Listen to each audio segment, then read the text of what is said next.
Hello दोस्तों, स्वागत है आपका हमारे channel Krishna ji GK centre पर।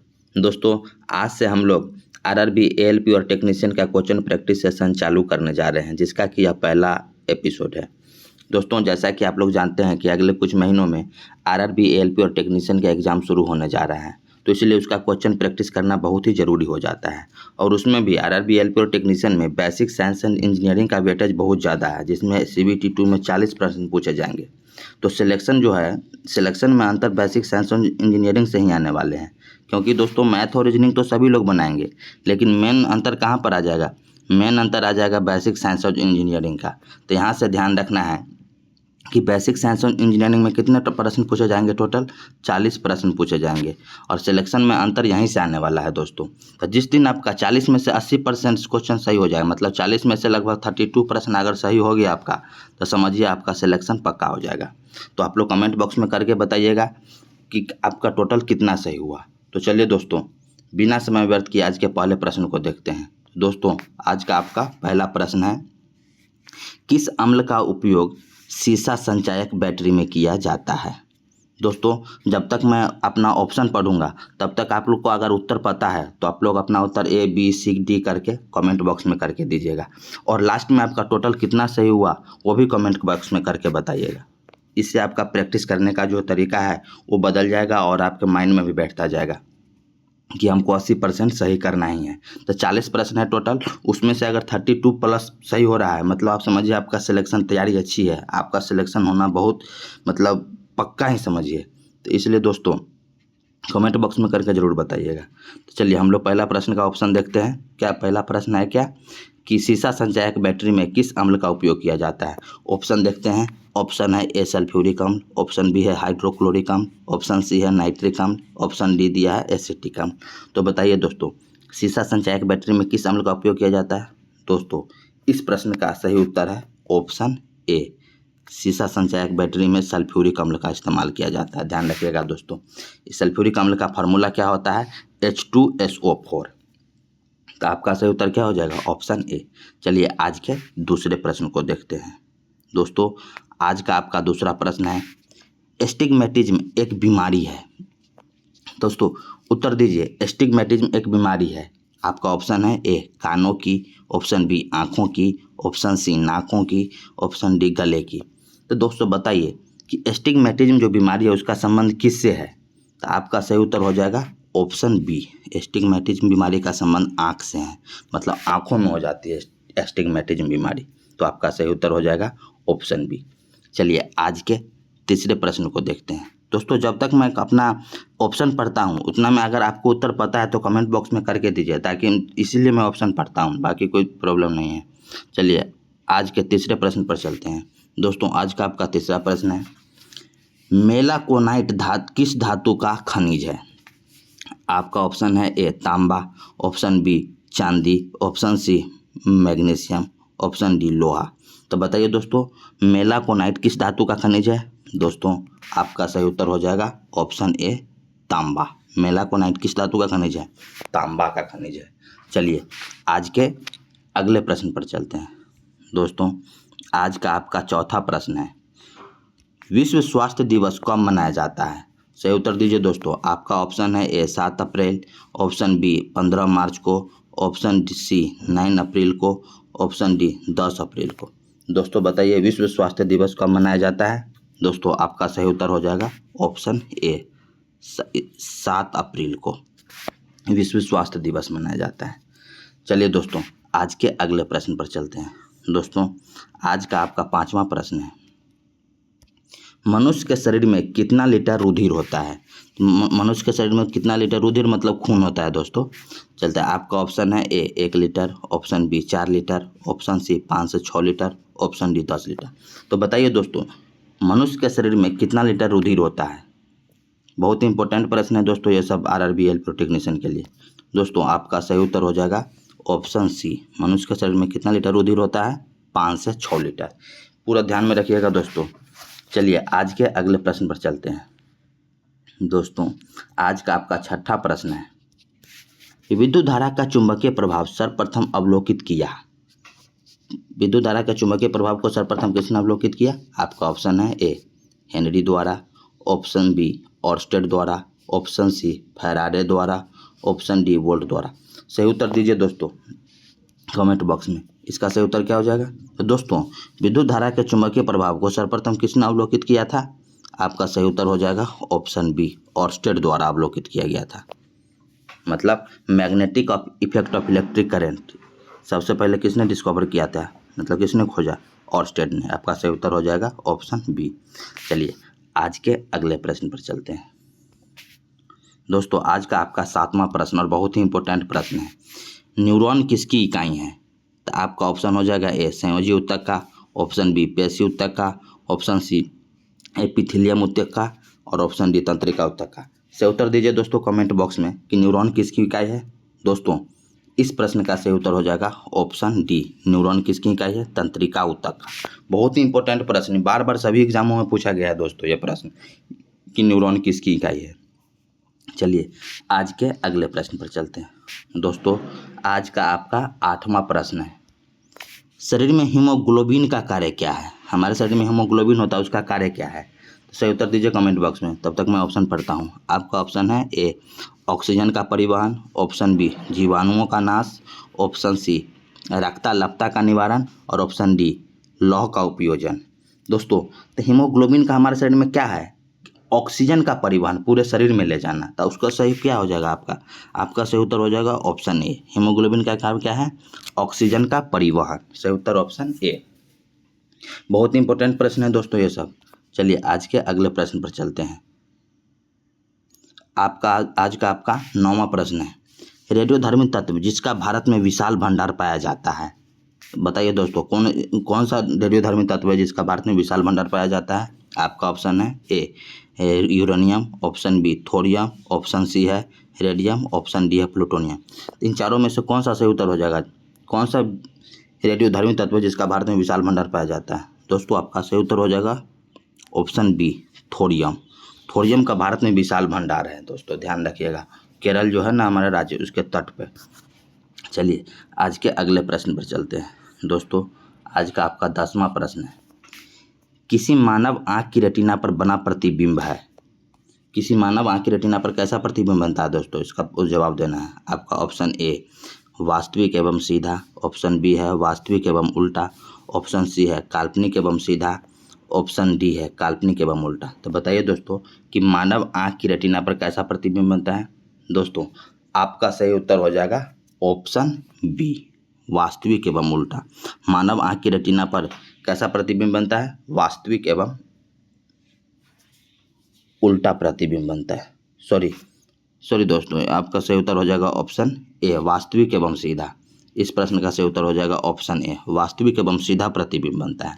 दोस्तों ध्यान रखिएगा, बार बार ये प्रश्न पूछा गया है कि मानव आँख की रेटिना पर कैसा प्रतिबिंब बनता है? तो वास्तविक एवं सीधा प्रतिबिंब बनता है। आप लोग ध्यान में रखिएगा इसका। फिजिक्स में ऐसा पढ़ना होता है बेसिक साइंस एंड इंजीनियरिंग। तो बेसिक साइंस जो होता है दोस्तों मेनली बायोलॉजी के लिए प्रयोग किया जाता है, एंड इंजीनियरिंग पोर्शन जो प्रयोग किया जाता है मेनली फिजिक्स के लिए प्रयोग किया जाता है। बेसिक साइंस एंड इंजीनियरिंग तो बायोलॉजी से भी पूछा जाएगा और इंजीनियरिंग मतलब फिजिक्स से भी पूछा जाएगा। आपका वो 10th लेवल जो होता है ना वहीं तक या ध्यान रखिएगा। तो फिजिक्स का प्रश्न है ये कि मानव आँख की रेटिना पर कैसा प्रतिबिंब बनता है। तो ये सब बहुत इंपॉर्टेंट हो जाता है, फिजिक्स और biology. Actually basic science engineering मतलब बायोलॉजी एंड फिजिक्स। केमिस्ट्री के भी प्रश्न रहेंगे लेकिन इंजीनियरिंग सब मेनली फिजिक्स के लिए प्रयोग किया जाता है। तो हम लोग को फिजिक्स पर भी ज़्यादा ध्यान देना है, तो इसलिए उसी का प्रश्न है कि मानव आँख की रेटिना पर कैसा प्रतिबिंब बनता है? तो वास्तविक एवं सीधा। तो सबसे ज़्यादा बायोलॉजी, केमिस्ट्री और फिजिक्स पर तो ज़्यादा कमांड होना चाहिए, क्या कि उसका बेसिक साइंस एंड इंजीनियरिंग बोला है तो फिजिक्स से ज़्यादा ही प्रश्न रहेंगे कुछ। तो इस प्रश्न को ध्यान रखिएगा दोस्तों, सही उत्तर हो जाएगा ऑप्शन ए। चलिए आज के अगले प्रश्न पर चलते हैं। आज का आपका 11वां प्रश्न है। फोटोग्राफी में उपयोग किया गया प्रकाश संवेदी यौगिक है। दोस्तों आपका ऑप्शन है A silver nitrate, option B silver chloride, option C silver bromide, option D silver oxide. दोस्तों सही उत्तर दीजिए कि फोटोग्राफी में उपयोग किया गया प्रकाश संवेदी यौगिक कौन है? दोस्तों आपका सही उत्तर हो जाएगा सिल्वर ब्रोमाइड AgBr। ध्यान रखिएगा दोस्तों, बहुत ही इंपॉर्टेंट प्रश्न है। चलिए आज के अगले प्रश्न पर चलते हैं। दोस्तों आज का आपका 12वां प्रश्न है कि हमारे भोजन में संरक्षणात्मक खाद्य पदार्थ है। आपका ऑप्शन है ए वसा एवं विटामिन, ऑप्शन बी कार्बोहाइड्रेट एवं खनिज, ऑप्शन सी विटामिन एवं खनिज, ऑप्शन डी प्रोटीन एवं कार्बोहाइड्रेट। दोस्तों सही उत्तर दीजिए। क्वेश्चन क्या पूछा है कि संरक्षात्मक खाद्य पदार्थ मतलब क्या, वैसा खाद्य पदार्थ जो हमारे संरक्षात्मक मतलब इम्यूनिटी को बढ़ावा देता है, मतलब रोग प्रतिरोधक क्षमता को बढ़ाता है, तो वो कौन सा है? वो है दोस्तों विटामिन एवं खनिज। आपका सही उत्तर हो जाएगा क्या? Option C. देखो दोस्तों, विटामिन एवं खनिज जो हमारे शरीर में ऊर्जा प्रदान नहीं करते हैं, लेकिन वृद्धि एवं विकास के लिए बहुत ज़रूरी है, मतलब इम्यूनिटी को बढ़ाने का बहुत काम करता है। वही इसलिए बोला है कि संरक्षात्मक खाद्य पदार्थ कौन सा है, तो हम सही उत्तर क्या हो जाएगा? विटामिन एवं खनिज, आपका ऑप्शन सी। चलिए आज के अगले प्रश्न पर चलते हैं। दोस्तों आज का आपका 13वां प्रश्न है, 1 ग्राम वाले पदार्थ का तापमान 1 डिग्री सेल्सियस बदलने के लिए आवश्यक ऊष्मा की मात्रा को क्या कहते हैं? आपका ऑप्शन है ए विशिष्ट ऊष्मा, ऑप्शन बी कुल ऊर्जा, ऑप्शन सी गुप्त ऊष्मा, ऑप्शन डी कोई नहीं। सही उत्तर दीजिए दोस्तों। दोस्तों क्या बोला है? 1 डिग्री सेल्सियस बदलने के लिए, मतलब यहाँ पर क्या हो रहा है? टेम्परेचर चेंज हो रहा है, तो जहाँ भी टेम्परेचर चेंज हो रहा है उसमें क्या हो जाएगा? विशिष्ट ऊष्मा आपका सही उत्तर हो जाएगा। तो आपका उत्तर क्या हो जाएगा? ऑप्शन ए विशिष्ट ऊष्मा। लेकिन 1 डिग्री सेल्सियस बदलने के लिए जहाँ भी फेज चेंज होता है, मतलब टेम्परेचर चेंज नहीं होता है, यहाँ पर तो क्या क्वेश्चन ने बोला कि टेम्परेचर चेंज हो रहा है, लेकिन इसलिए उत्तर हो जाएगा विशिष्ट ऊष्मा। लेकिन कहीं पूछेगा टेम्परेचर चेंज नहीं हो रहा है, सेम टेम्परेचर पर फेज सिर्फ बदल रहा है, मतलब सॉलिड से लिक्विड या लिक्विड से गैस, तो वहाँ पर उत्तर क्या हो जाता है? वहाँ पर उत्तर हो जाता है गुप्त ऊष्मा। तो ये दोनों प्रश्न में अंतर ध्यान रखिएगा दोस्तों। यहाँ क्वेश्चन बोल रहा है कि 1 डिग्री सेल्सियस बदलने के लिए मतलब टेम्परेचर चेंज हो रहा है, तो उत्तर हो गया विशिष्ट ऊष्मा। लेकिन यहीं पर बोलता कि सेम टेम्परेचर पर अगर फेज बदल रहा है तो सही उत्तर क्या हो जाता है? आपका गुप्त ऊष्मा। लेकिन इस प्रश्न में पूछा गया है कि टेम्परेचर चेंज हो रहा है 1 डिग्री सेल्सियस बदलने के लिए, तो आपका सही उत्तर क्या हो जाएगा? विशिष्ट ऊष्मा, ऑप्शन ए। अंतर ध्यान रखिएगा दोस्तों। चलिए आज के अगले प्रश्न पर चलते हैं। दोस्तों आज का आपका 14वां प्रश्न है, पीतल किसका मिश्रण है? आपका ऑप्शन है ए जस्ता और टीन, ऑप्शन बी तांबा और टीन, ऑप्शन सी तांबा और जस्ता, ऑप्शन डी तांबा और एल्युमिनियम। सही उत्तर दीजिए दोस्तों कि पीतल किसका मिश्रण है। तो दोस्तों इस प्रश्न का सही उत्तर हो जाएगा ऑप्शन ए जस्ता और टीन का। बहुत ही इंपॉर्टेंट प्रश्न है दोस्तों, एलवाई से भी प्रश्न पूछ लिए जाते हैं। चलिए आज के अगले प्रश्न पर चलते हैं। दोस्तों आज का आपका 15वां प्रश्न है, टांका यानी कि शोल्डर किसका मिश्रण होता है? दोस्तों आपका ऑप्शन है ए सीसा और जस्ता का, सीसा और बिस्मत का, ऑप्शन सी सीसा और तांबा का, ऑप्शन डी सीसा और टिन का। बताइए दोस्तों टांका यानी कि शोल्डर किसका मिश्रण है? दोस्तों ये सब डायरेक्ट प्रश्न है, ये सब आपको पता होना चाहिए, बार बार प्रैक्टिस करने से आपको याद भी हो जाएगा। चलिए दोस्तों तो इसका सही उत्तर दीजिए कि टांका यानी कि शोल्डर किसका मिश्रण है? दोस्तों सीसा और टीन का मिश्रण है। आपका सही उत्तर हो जाएगा ऑप्शन डी सीसा और टीन, मतलब लेड एंड टीन का मिश्रण को शोल्डर बोलते हैं। चलिए आज के अगले प्रश्न पर चलते हैं। दोस्तों आज का आपका 16वां प्रश्न है कि सोडा वाटर बनाने के लिए कौन सी गैस प्रयुक्त की जाती है? बहुत ही इंपॉर्टेंट प्रश्न दोस्तों कि सोडा वाटर बनाने के लिए कौन सी गैस प्रयुक्त की जाती है? आपका ऑप्शन है A NO, option B CO यानी कि carbon monoxide, option C carbon dioxide, option D sulphur oxide. तो आपका सही उत्तर क्या हो जाएगा दोस्तों कि सोडा वाटर बनाने के लिए कौन सी गैस प्रयुक्त की जाती है? दोस्तों आपका सही उत्तर हो जाएगा ऑप्शन सी CO2 मतलब कार्बन डाइऑक्साइड। ध्यान रखिएगा दोस्तों, बहुत ही इंपॉर्टेंट प्रश्न है, बहुत सारे एग्जाम में पूछा गया है ये प्रश्न। चलिए आज के अगले प्रश्न पर चलते हैं। दोस्तों आज का आपका 17वां प्रश्न है, वह उपकरण जो विद्युत ऊर्जा को यांत्रिक ऊर्जा में बदलता है कहलाता है? बहुत इंपॉर्टेंट प्रश्न दोस्तों। आपका ऑप्शन है A voltmeter, option B विद्युत meter, option C galvanometer, option D विद्युत जनरेटर। बताइए दोस्तों कि वह उपकरण कौन सा है जो कि विद्युत ऊर्जा को यांत्रिक ऊर्जा में बदल देता है? दोस्तों इस प्रश्न का सही उत्तर हो जाएगा ऑप्शन बी विद्युत मीटर। ध्यान रखिएगा, विद्युत मीटर एक ऐसा उपकरण है जो कि विद्युत ऊर्जा को यानी कि इलेक्ट्रिक एनर्जी को किस में बदल देता है? यांत्रिक ऊर्जा यानी कि मैकेनिकल एनर्जी में बदल देता है। या ध्यान रखिएगा दोस्तों, आपका सही उत्तर क्या हो जाएगा? Option B. चलिए आज के अगले प्रश्न पर चलते हैं। दोस्तों आज का आपका 18वां प्रश्न है, गतिज ऊर्जा का अभिव्यंजक क्या है? आपका ऑप्शन है A mv², option B mgh, option C half mv², option D half MV। बहुत ही आसान प्रश्न है दोस्तों और बार बार पूछे जाते हैं। बताइए इसका सही प्रश्न उत्तर क्या हो जाएगा। गतिज ऊर्जा का अभिव्यंजक क्या है। आप लोग पढ़े होंगे दोस्तों, काइनेटिक एनर्जी बराबर हाफ mv²। तो इसका सही उत्तर क्या हो जाएगा, हाफ mv²। आप लोग बार बार पढ़े होंगे। तो इस प्रश्न का सही उत्तर क्या हो जाएगा, ऑप्शन सी हाफ mv²। चलिए आज के अगले प्रश्न पर चलते हैं दोस्तों।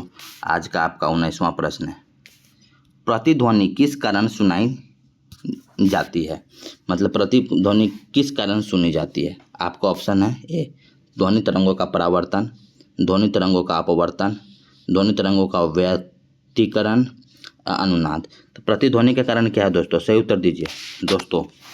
इस प्रश्न का सही उत्तर हो जाएगा ऑप्शन ए ध्वनि तरंगों का परावर्तन, यानी कि रिफ्लेक्शन ऑफ साउंड वेव। बहुत ही इंपॉर्टेंट प्रश्न है दोस्तों।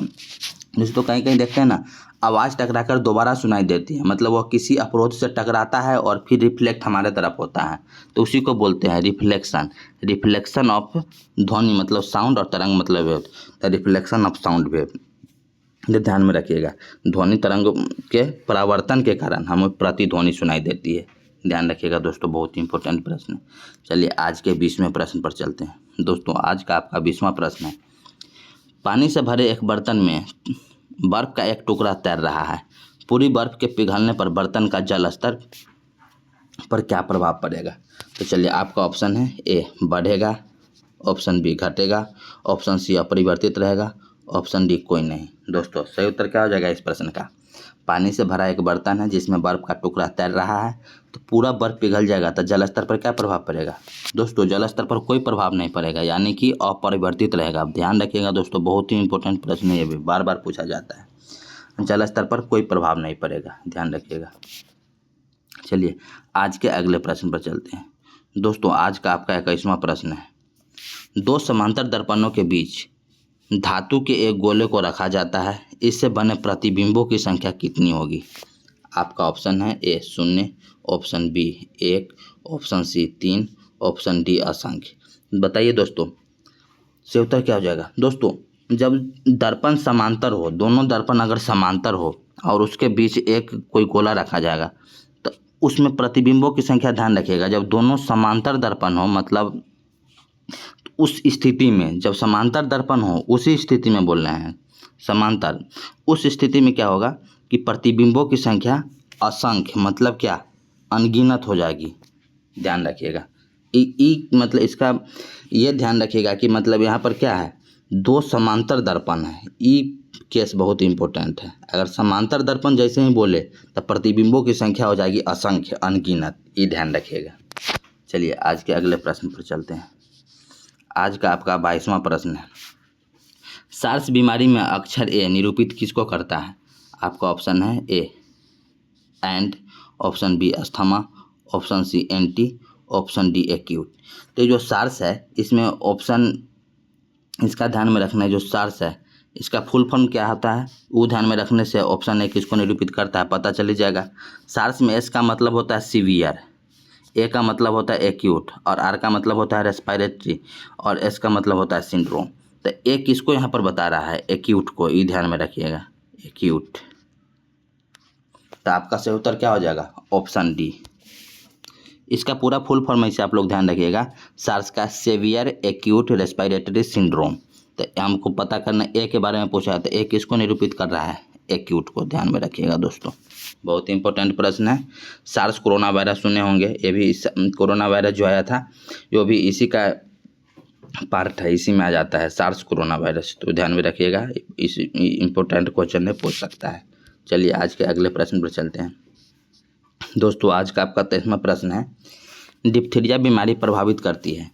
आपका ऑप्शन है ए आँख, ऑप्शन बी गला, ऑप्शन सी यकृत, ऑप्शन डी अग्नाशय। तो सही उत्तर दीजिए दोस्तों कि डिप्थीरिया बीमारी से प्रभावित होने वाला अंग कौन सा है। दोस्तों इंपॉर्टेंट बहुत है, ध्यान रखिएगा। डिप्थीरिया बीमारी किसको प्रभावित करता है, गला को। ध्यान रखिएगा, बहुत इंपॉर्टेंट प्रश्न है दोस्तों। चलिए आज के अगले प्रश्न पर चलते हैं दोस्तों। आज का आपका 24वां प्रश्न है, निम्न में से कौन से रंग का तरंग दैर्घ्य सबसे अधिक होता है। रेलवे के लिए बहुत इंपॉर्टेंट प्रश्न, तरंग दैर्घ्य वाला दोस्तों। कि निम्न में से कौन से रंग का तरंगदैर्घ्य सबसे अधिक होता है। आपका ऑप्शन ए है लाल, ऑप्शन बी बैगनी, ऑप्शन सी पीला, ऑप्शन डी हरा। तो बताइए दोस्तों किसका तरंगदैर्घ्य सबसे अधिक होता है। दोस्तों बहुत इंपॉर्टेंट प्रश्न है, ध्यान रखिएगा। ऑप्शन ए लाल रंग का तरंगदैर्घ्य सबसे अधिक होता है, क्योंकि यह बहुत ही दूर से ही दिख जाता है। तो ये सब ध्यान रखिएगा दोस्तों, बहुत ही इंपॉर्टेंट प्रश्न है कि लाल रंग का तरंगदैर्घ्य सबसे अधिक होता है। आज के अगले प्रश्न पर चलते हैं दोस्तों। आज का आपका 25वां प्रश्न है, 1 माइक्रोन किसके बराबर होता है।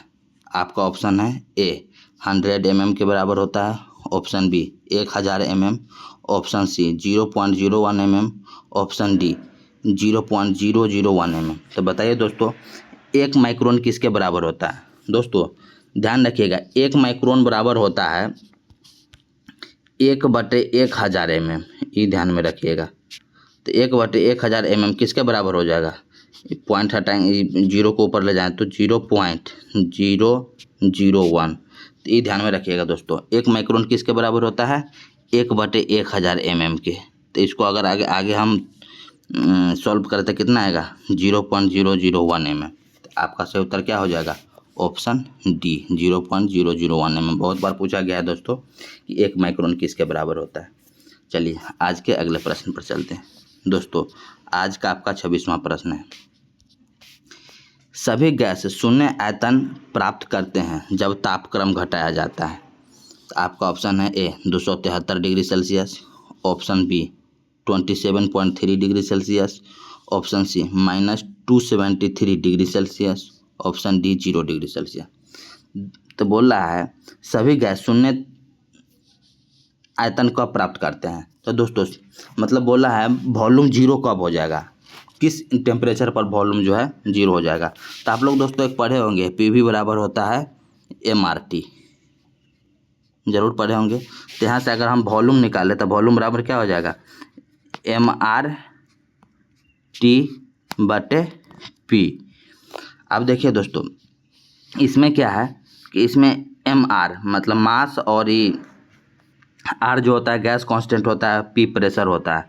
तो इसको अगर कांस्टेंट मानना है, क्योंकि हमको टेम्परेचर के टर्म में आंसर देना है, तब भी कब जीरो हो जाएगा हमारा भी बराबर हो जाएगा mRT/P हो जाएगा। चूँकि पी भी बराबर mRT हमने देखा, तो यहाँ से हमको वॉल्यूम कब जीरो होगा वो पता करना है। तो भी बराबर क्या कर देंगे mRT/P।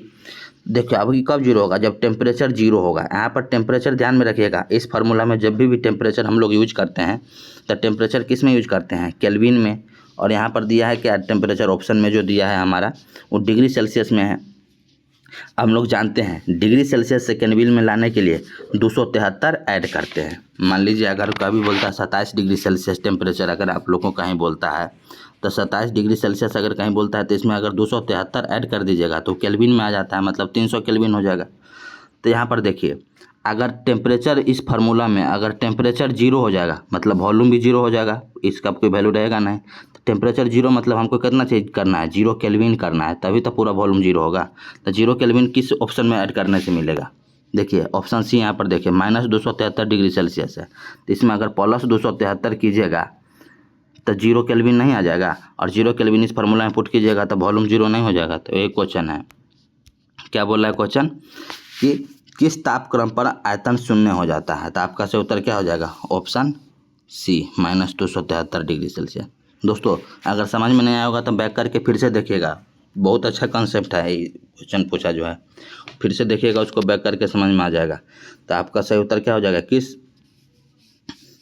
शून्य आयतन किस तापक्रम पर मिलेगा। तो आपका सही उत्तर हो जाएगा ऑप्शन सी। चलिए दोस्तों आज के अगले प्रश्न पर चलते हैं दोस्तों, बहुत ही इंपॉर्टेंट प्रश्न आपका आज का आपका 27वां प्रश्न है, एसिड यानी कि अम्ल बदलता है। आपका ऑप्शन है ए नीले लिटमस को लाल में, ऑप्शन बी लाल लिटमस को नीला में, इसको नीला कर लीजिएगा दोस्तों, यहाँ पर थोड़ा मिस्टेक हो गया है नीला। ऑप्शन सी लिटमस का रंग नहीं बदलता है, ऑप्शन डी कोई नहीं। दोस्तों ध्यान रखिएगा एसिड जो है किसको बदलता है, तो एसिड जो है दोस्तों नीले लिटमस को लाल में बदल देता है। आपका सही उत्तर क्या हो जाएगा ऑप्शन ए। दोस्तों यहाँ पर कन्फ्यूजन हो जाता है कि एसिड नीला को लाल में बदलता है कि लाल को नीला में बदलता है। तो इसका एक ट्रिक ध्यान में रखिएगा, ABR ध्यान में रखिएगा, ABR। ए का मतलब यहाँ पर क्या हो गया एसिड, और बी का मतलब क्या हो गया ब्लू मतलब नीला, और रेड का आर का मतलब क्या हो गया रेड। मतलब एसिड किसको बदलता है, बी से आर में, मतलब ब्लू को नीला में बदल देता है। तो मतलब ABR ध्यान में रखिएगा, ABR एसिड ब्लू से रेड में बदल देता है। तो आपका सही उत्तर क्या हो जाएगा, ऑप्शन है। और एसिड वाला ध्यान में रखिएगा तो क्षार का अपने आप याद ही हो जाएगा, इसका उल्टा कर दीजिएगा। मतलब कि एसिड अगर नीला लिटमस को लाल में बदल रहा है तो क्षार क्या करेगा, लाल को नीला में बदलेगा, इसी का उल्टा। तो ये ध्यान में रखिएगा दोस्तों। तो आप लोग एसिड वाला ध्यान में रखिएगा ABR से, मतलब एसिड, ए का मतलब एसिड और बी का मतलब ब्लू मतलब नीला और आर का मतलब रेड, ध्यान में रखिएगा। अगर एसिड वाला याद है तो क्षार वाला आप लोग ध्यान में रखिएगा ही। चलिए आज के अगले प्रश्न पर चलते हैं दोस्तों। आज का आपका 28वां प्रश्न है, चीनी के घोल में तापक्रम बढ़ाने पर चीनी की विलेयता। आपका ऑप्शन है ए घटती है, ऑप्शन बी बढ़ती है, ऑप्शन सी समान रहती है, ऑप्शन डी कोई नहीं। तो बोल रहा है दोस्तों, चीनी के घोल में अगर हम लोग टेम्परेचर बढ़ाते हैं, तापमान बढ़ाते हैं, तो विलेयता पर क्या प्रभाव पड़ेगा। दोस्तों आप लोग ध्यान दीजिएगा, अगर हम लोग टेम्परेचर बढ़ाएंगे तो चीनी पिघलने लगता है, मतलब उसकी विलेयता जो सॉल्युबिलिटी जो है बढ़ने लगती है। जैसे जनरल लाइफ में हम लोग करते हैं ना, किसी बर्तन में चीनी रखिए, उसमें थोड़ा पानी मिला दीजिए और उसमें अगर गर्म कीजिएगा तो चीनी पिघलने लगेगा और पानी में अच्छी तरह से मिलने लगेगा, मतलब सॉल्युबिलिटी बढ़ने लगती है। ठीक वही वाला प्रश्न है यहाँ पर। बोला चीनी के घोल में तापक्रम बढ़ाने पर चीनी की विलेयता क्या होती है। तो जैसे ही ताप दीजिएगा चीनी पिघलने लगेगा, पानी में अच्छी तरह से मिल जाएगा। इसीलिए क्या मतलब क्या हो गया, सॉल्युबिलिटी क्या हो गया, बढ़ गई। उसमें और चीनी मिलाइएगा और पिघलते जाएगा और पानी में अच्छी तरह से मिलते जाएगा, मतलब सॉल्युबिलिटी बढ़ती जा रही है। तो सही उत्तर क्या हो जाएगा आपका, ऑप्शन बी सही उत्तर हो जाएगा। मतलब विलेयता क्या हो रहा है, बढ़ती है तापक्रम बढ़ाने पर। चलिए आज के अगले प्रश्न पर चलते हैं दोस्तों। आज का आपका 29वां प्रश्न है, कार्बन का शुद्धतम रूप कौन सा है। आपका ऑप्शन है ए कोक, ऑप्शन बी कास्ट कोयला, ऑप्शन सी कोयला, ऑप्शन डी हीरा। उत्तर दीजिए दोस्तों कमेंट बॉक्स में कि प्योरेस्ट फॉर्म ऑफ कार्बन, मतलब कार्बन का शुद्धतम रूप कौन सा है। दोस्तों बार बार प्रश्न में पूछा गया है ये, आपका सही उत्तर हो जाएगा ऑप्शन डी हीरा, कार्बन का शुद्धतम रूप है, ध्यान रखिएगा दोस्तों। चलिए आज के अगले प्रश्न पर चलते हैं दोस्तों। आज का आपका 30वां प्रश्न है, निम्नलिखित में से कौन सा तत्व कार्बनिक यौगिकों में मौजूद रहता है। आपका ऑप्शन है A carbon, option B nitrogen, option C sulphur, option D phosphorus. दोस्तों सही उत्तर दीजिए। यहाँ पर क्या पूछा है क्वेश्चन कि कार्बनिक यौगिकों में कौन सा तत्व मौजूद रहता है। क्या पूछा है, कार्बनिक यौगिक। कार्बनिक यौगिक मतलब क्या, क्वेश्चन के प्रश्न से क्लियर है, कार्बनिक यौगिकों में कौन सा तत्व मौजूद रहता है। तो दोस्तों अगर कार्बनिक यौगिक है तो उसमें कार्बन तो होगा ही, आपका सही उत्तर हो जाएगा ऑप्शन ए। कहाँ से पता चला, ध्यान रखिए, कार्बनिक यौगिक, कार्बनिक यौगिक का मतलब होता है वह कंपाउंड जो कार्बन से मिलाकर बना हो, इसका डिफिनीशन ही है। तो इसमें ध्यान रखिएगा कार्बनिक यौगिकों में कौन सा तत्व मौजूद रहेगा, कार्बन तो रहेगा ही। चलिए आज के अगले प्रश्न पर चलते हैं दोस्तों। आज का आपका 31वां प्रश्न है, कौन सी गैस का आवरण सूर्य से निकलने वाली पराबैंगनी विकिरण को अवशोषित करती है। बहुत ही इंपॉर्टेंट प्रश्न दोस्तों, आप उत्तर कमेंट बॉक्स में दीजिए, तब तक मैं ऑप्शन पढ़ता हूँ। आपका ऑप्शन है A ozone, option B oxygen, option C carbon dioxide, option D nitrogen. तो दोस्तों बताइए वह कौन सी गैस है जो सूर्य से निकलने वाली पराबैंगनी विकिरण को अवशोषित करती है। दोस्तों आपका सही उत्तर हो जाएगा ऑप्शन ए ओजोन। बहुत सुने होंगे दोस्तों ओजोन, आपका सही उत्तर हो जाएगा ऑप्शन ए। यहाँ से एक प्रश्न और पूछता है कि ओजोन किस मंडल में पाया जाता है। तो ध्यान रखिएगा दोस्तों, ओजोन किस मंडल में पाया जाता है, समताप मंडल में। ये ध्यान में रखिएगा, ओजोन किस मंडल में पाया जाता है, समताप मंडल में। ये भी पूछ लेता है। चलिए आज के अगले प्रश्न पर चलते हैं दोस्तों। आज का आपका 32वां प्रश्न है, मायोपिक आँख किसके प्रयोग द्वारा ठीक की जा सकती है। आपका ऑप्शन है ए अवतल लेंस, ऑप्शन बी उत्तल लेंस, ऑप्शन सी समतल दर्पण, ऑप्शन डी अवतल दर्पण। दोस्तों क्वेश्चन पूछा है कि मायोपिक आँख किसके प्रयोग द्वारा, मायोपिक, अच्छा आप लोग बहुत पढ़े होंगे मायोपिया, हाइपरमेट्रोपिया। मायोपिया जिसको दृष्टि दोष में मायोपिया रहता है उसको मायोपिक आँख बोलते हैं, तो इसीलिए मायोपिक आँख बोला गया है। मायोपिया मतलब क्या, मायोपिक आँख मतलब क्या, वैसे व्यक्ति जिसके आँख में मायोपिया हो चुका है, मतलब निकट दृष्टि दोष हो चुका है। मायोपिया का मतलब होता है निकट दृष्टि दोष, मायोपिया, ध्यान में रखिएगा दोस्तों, मायोपिया।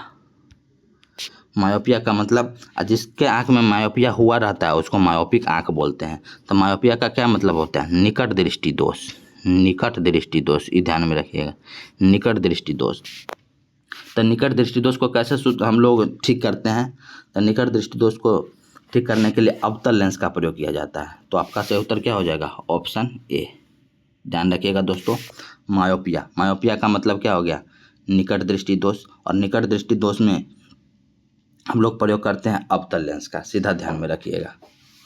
चलिए आज के अगले प्रश्न पर चलते हैं। दोस्तों आज का आपका अगला प्रश्न है, उत्तल दर्पण द्वारा बना प्रतिबिंब कैसा होता है?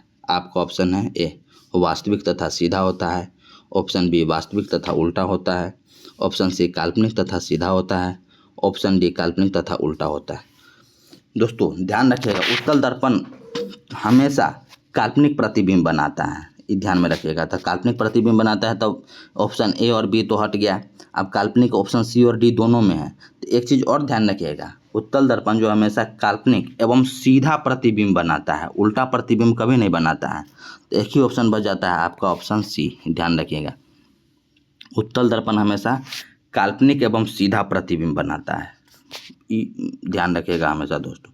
चलिए आज के अगले प्रश्न पर चलते हैं। दोस्तों आज का आपका 34वां प्रश्न है, पानी में हवा का बुलबुला किस तरह कार्य करता है? दोस्तों बहुत ही कंफ्यूजिंग प्रश्न है और प्रश्न बार बार पूछ लिया जाता है कि पानी में हवा का बुलबुला किस तरह कार्य करता है। आपका ऑप्शन है ए उत्तल दर्पण, ऑप्शन बी अवतल दर्पण, ऑप्शन सी उत्तल लेंस, ऑप्शन डी अवतल लेंस। दोस्तों ये बहुत ही कंफ्यूजिंग प्रश्न है और बार बार स्टूडेंट इसमें गलती क्या कर देते हैं कि पानी में हवा का बुलबुला किस तरह कार्य करता है तो ऑप्शन ए लगा के चले आते हैं उत्तल दर्पण, जो कि बिल्कुल गलत है। यहाँ पर उसका वो वाला कंसेप्ट ही नहीं है, यहाँ पर कंसेप्ट है अपवर्तनांक का, जो कि आगे चलकर आपको पता चलेगा कि पानी में हवा का बुलबुला किस तरह कार्य करता है। तो ध्यान में रखिएगा, यहाँ पर अपवर्तनांक का कंसेप्ट आता है कि पानी का जो होता है अपवर्तनांक वो हवा से ज़्यादा होता है। मान लो पानी का जो अपवर्तनांक होता है वो हवा से ज़्यादा होता है, ध्यान में रखिएगा। तो इसका अपवर्तनांक ज़्यादा आता है, तो इससे जब कोई रे पास करती है तो इसके दूर भागने का कोशिश करता है। तो यहाँ पर कंसेप्ट ये है, इसी से ध्यान में रखिएगा दोस्तों कि पानी में हवा का बुलबुला किस तरह कार्य करता है। तो ध्यान में रखिएगा दोस्तों, पानी में हवा का बुलबुला अवतल लेंस की तरह कार्य करता है। ऑप्शन डी सही उत्तर हो जाएगा, अवतल लेंस। बहुत ही इंपॉर्टेंट प्रश्न है दोस्तों, ध्यान रखिएगा। चलिए आज के अगले प्रश्न पर चलते हैं। दोस्तों आज का आपका 35वां प्रश्न है कि फोटोग्राफिक कैमरे का अभिदृश्यक होता है। आपका ऑप्शन है ए अवतल लेंस, ऑप्शन बी उत्तल लेंस, ऑप्शन सी उत्तल दर्पण, ऑप्शन डी अवतल दर्पण। दोस्तों बताइए, सही उत्तर दीजिए कि फोटोग्राफिक कैमरे का अभिदृश्यक कैसा होता है। दोस्तों ध्यान रखिएगा, फोटोग्राफिक कैमरे का अभिदृश्यक उत्तल लेंस होता है। आपका सही उत्तर हो जाएगा, बाहर की तरफ उभरा हुआ रहता है इसलिए उत्तल लेंस। आपका ऑप्शन हो जाएगा बी। दोनों प्रश्न इंपॉर्टेंट है, एक ही है 35वां प्रश्न, फोटोग्राफिक कैमरे का अभिदृश्यक कैसा होता है, तो इसका सही उत्तर हो जाएगा क्या, उत्तल लेंस। और इससे पिछला प्रश्न जो था एक हमारा, ये क्या कि पानी में हवा का बुलबुला किस तरह कार्य करता है, तो ये भी ध्यान में रखिएगा दोस्तों, ये अवतल लेंस। ये दोनों प्रश्न ध्यान में रखिए। चलिए आज के अगले प्रश्न पर चलते हैं। ये तो हो गया आज का 36वां प्रश्न है, गोलीय दर्पण की फोकस दूरी उसकी वक्रता त्रिज्या की। आपका ऑप्शन है ए आधी होती है, ऑप्शन बी दुगुनी होती है, ऑप्शन सी तिगुनी होती है, ऑप्शन डी चौथाई होती है। बोला फोकस दूरी और वक्रता त्रिज्या में क्या अंतर है। तो आप लोग बहुत बार पढ़े होंगे दोस्तों, एफ बराबर r/2, मतलब एफ क्या है यहाँ पर फोकस दूरी और आर क्या है रेडियस, मतलब वक्रता त्रिज्या, रेडियस ऑफ कर्वेचर। तो ध्यान में रखिएगा, एफ बराबर r/2। तो फोकस दूरी किसके हो गया, रेडियस आर का आधा हो गया। तो ये बोल रहा है गोलीय दर्पण की फोकस दूरी उसकी वक्रता त्रिज्या की क्या होती है। तो आपका सही उत्तर क्या हो जाएगा, ऑप्शन ए फोकस दूरी एफ बराबर r/2 आधी होती है। फार्मूला ध्यान में रखिएगा दोस्तों, एफ बराबर r/2 वाला। चलिए आज के अगले प्रश्न पर चलते हैं। दोस्तों आज का आपका 37वां प्रश्न है, हजामत बनाने के लिए किस दर्पण का व्यवहार किया जाता है। बहुत ही इंपॉर्टेंट दोस्तों। आपका ऑप्शन है ए उत्तल दर्पण, ऑप्शन बी अवतल दर्पण, ऑप्शन सी समतल दर्पण, ऑप्शन डी गोलीय दर्पण। हजामत दोस्तों, आप लोग जब बाल वगैरह कटवाने जाते हैं, दाढ़ी वगैरह बनवाने जाते हैं, तो वहाँ जो आईना मतलब दर्पण लगा रहता है वो कौन सा दर्पण होता है, अवतल दर्पण, उत्तल दर्पण, समतल दर्पण। ध्यान से देखिएगा दोस्तों, कभी बाल कटवाना चाहिएगा तो वहाँ पर जो दर्पण लगा रहता है वो अंदर की तरफ धंसा रहता है, ध्यान में रखिएगा, अंदर की तरफ धंसा रहता है वो। तो धंसा रहता है मतलब क्या, अवतल दर्पण। तो इस ध्यान में रखिएगा, हम हजामती के कार्य के लिए किस प्रकार के दर्पण का प्रयोग किया जाता है, अवतल दर्पण का प्रयोग किया जाता है। चलिए आज के अगले प्रश्न पर चलते हैं। और ये एक उत्तल दर्पण से प्रश्न पूछता है कि गाड़ी के साइड मिरर में जो लगा रहता है हमारे कार वगैरह में, वहाँ पर कौन सा दर्पण लगा रहता है, उत्तल दर्पण। ध्यान दीजिएगा दोस्तों, जो गाड़ी के साइड मिरर में लगा रहता है वो बाहर की तरफ उभरा रहता है, बाहर की तरफ उभरा रहता है मतलब उत्तल दर्पण, और अंदर की तरफ धंसा है मतलब अवतल दर्पण। तो गाड़ी के साइड मिरर में जो है वो बाहर की तरफ उभरा रहता है मतलब उत्तल दर्पण, और हजामती कार्य वाला जो दर्पण होता है वो अंदर की तरफ धंसा रहता है मतलब वो कौन सा, अवतल दर्पण है। दोनों का यूज ध्यान में रखिएगा, अवतल दर्पण भी का भी और उत्तल दर्पण का भी। चलिए आज के अगले प्रश्न पर चलते हैं। आज का आपका 38वां प्रश्न है, द्रव का आपेक्षिक घनत्व मापा जाता है, इंस्ट्रूमेंट का नाम पूछ रहा है दोस्तों। Option A hygrometer, option B hydrometer से, ऑप्शन सी हेरेन गेज से, ऑप्शन डी ओडोमीटर से। तो बताइए दोस्तों, आपेक्षिक घनत्व किस यंत्र से मापा जाता है। आपेक्षिक घनत्व का मतलब होता है रिलेटिव डेंसिटी। तो दोस्तों इसको मापने का यंत्र है उसको बोलते हैं हम लोग हाइड्रोमीटर, ध्यान में रखिएगा। ऐसे इसका भी एक कंसेप्ट है कि आपेक्षिक घनत्व रिलेटिव डेंसिटी, डेंसिटी टर्म कब आता है, डेंसिटी टर्म आता है लिक्विड के लिए, ये ध्यान में रखिएगा। लिक्विड के लिए डेंसिटी टर्म मेनली जो हम लोग यूज करते हैं, आपेक्षिक घनत्व लिक्विड के संदर्भ में हम रिलेटिव डेंसिटी हम लोग लेते हैं। और यहाँ पर लिक्विड हाइड्रो जो टर्म है, हाइड्रो का मतलब क्या होता है, HYDRO, हाइड्रो का मतलब होता है वाटर। तो इससे भी एक कंसेप्ट निकाल सकते हैं कि रिलेटिव डेंसिटी हाइड्रोमीटर से मापा जाता है। दोनों का लिक्विड मतलब हाइड्रो, क्योंकि रिलेटिव डेंसिटी हमेशा लिक्विड के संदर्भ में लिया जाता है, मापा जाता है। तो लिक्विड का एक टर्म आता है हाइड्रो, तो हाइड्रो से ही बना है हाइड्रोमीटर, ध्यान में रखिएगा इसके गेज का नाम।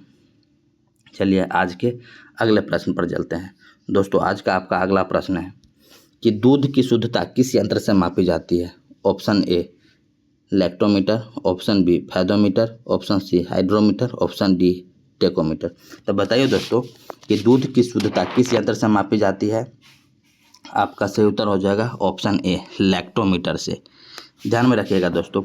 अब यहाँ भी लैक्टोमीटर ही क्यों नाम पड़ा, तो देखो एक होता है लैक्ट, जहाँ भी लैक्ट आ जाए, LACT शब्द है ना, समझिए कहीं ना कहीं दूध से रिलेटेड है।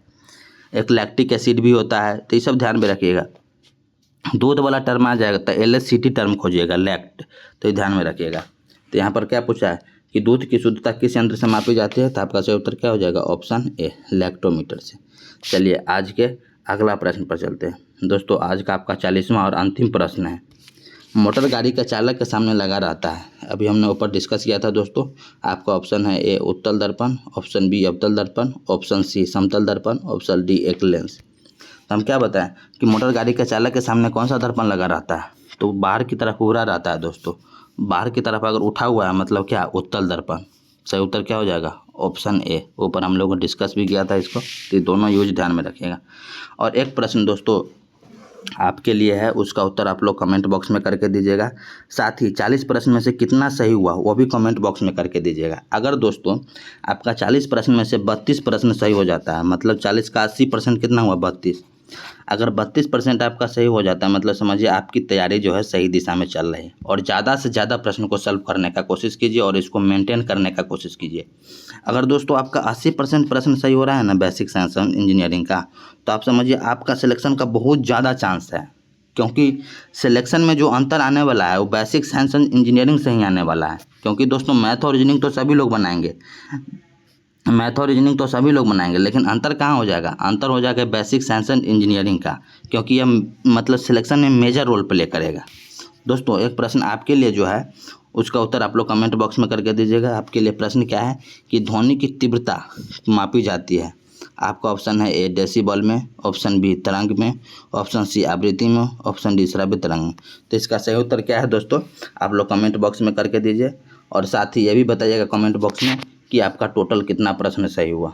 चलिए दोस्तों आज के लिए इतना ही, अगला एपिसोड नेक्स्ट डे आएगा, तब तक के लिए धन्यवाद।